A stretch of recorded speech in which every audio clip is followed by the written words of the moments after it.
Matthew chapter 2, verse number 7. If you would, just out of honor to God, would you stand on your feet for the reading of God's word? Amen. Y'all, it is already fun enough to be up here. Y'all smile on my verse. I like y'all, but the limit is always lost. Amen. Matthew chapter 2, verse number 7, and we're going to go all the way down to verse number 11. Then Herod secretly summoned the wise men and asked them the exact time the star appeared.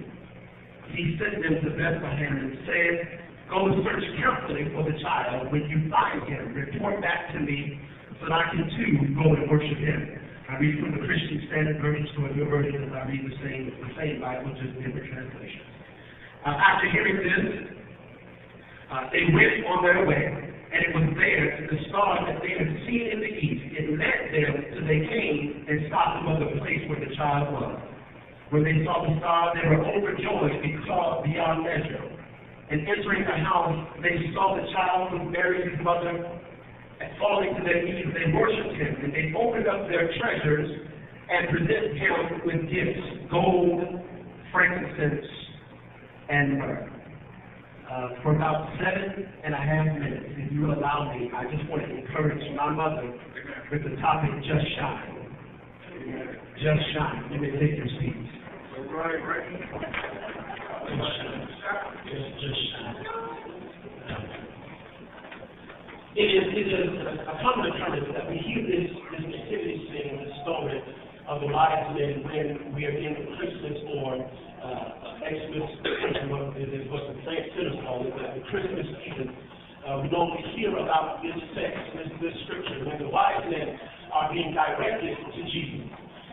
The funny thing about the text, and the Lord begins to illuminate it to me, it was thousands of stars, millions of stars, but God chose one.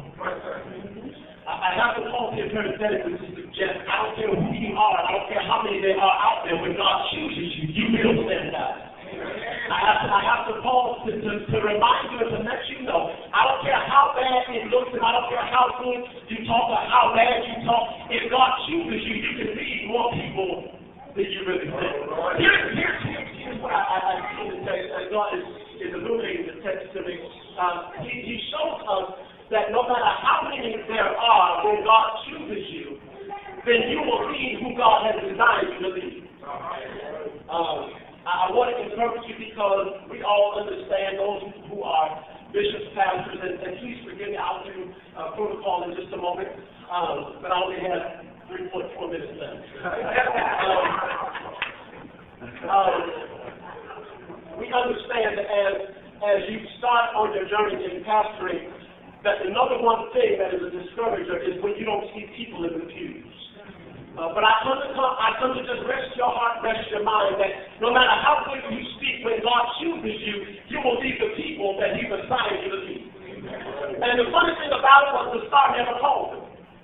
He just shines. I want to let you know that I don't care how bad it gets, all you have to do is be you.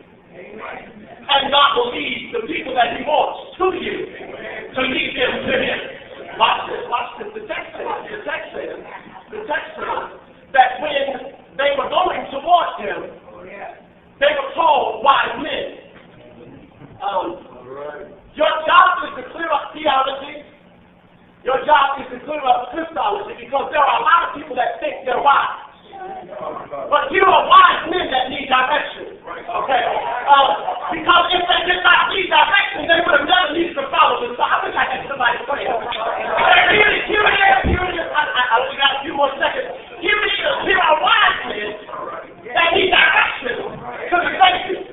I don't care what you do. I don't care how good you are. I don't care how much you read your word. How can they hear unless there's a preacher? How can you preach unless I don't care what you do. I don't care who you are. If you haven't been sent, that's what we're here for today. We're here to send you out. Okay, I only have 2 more seconds. Here we go. The resource, I want to let you know, I want to come to the Spirit, because here's the text says that when they followed the star, they brought the resource with them.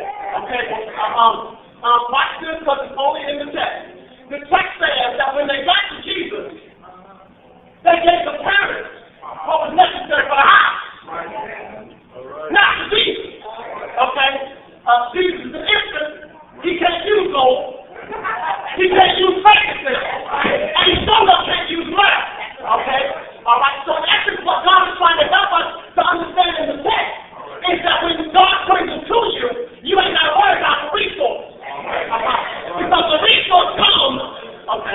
All right? And I'm telling the text says that they bring gold, frankincense, and myrrh. All right? They bring what is necessary to spend.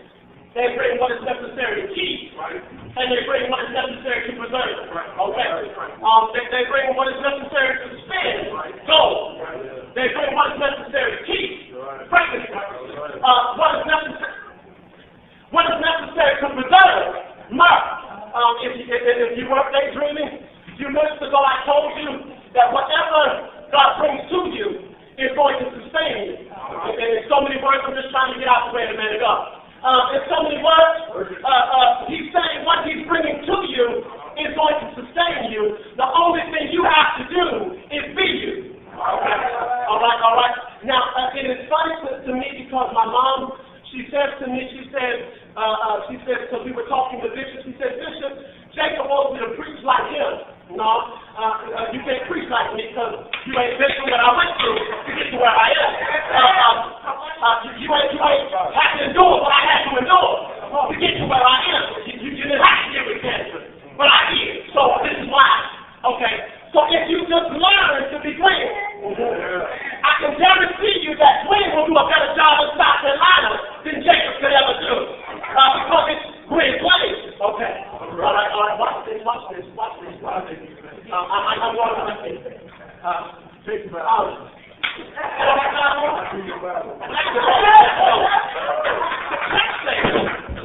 The text says it was not in what they said, what the star said, but it is how he shined. All right. What distinguished the star from every other star in the sky? If you read the text says it shines brighter. All right. Only because it was in position to be seen. Okay. I have to once more pause parenthetically to suggest all you have to do is be in position, and God's going to open up your shine.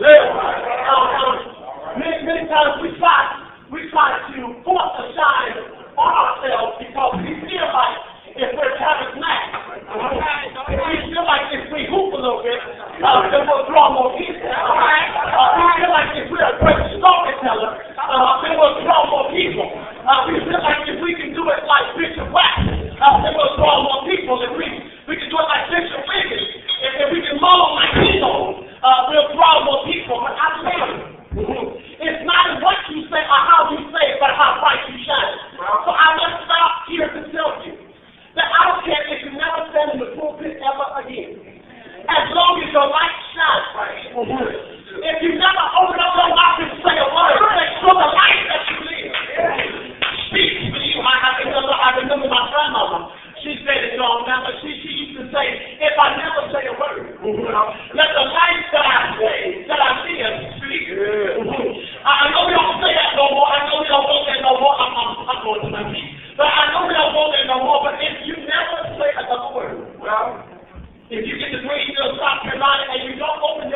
Shalom.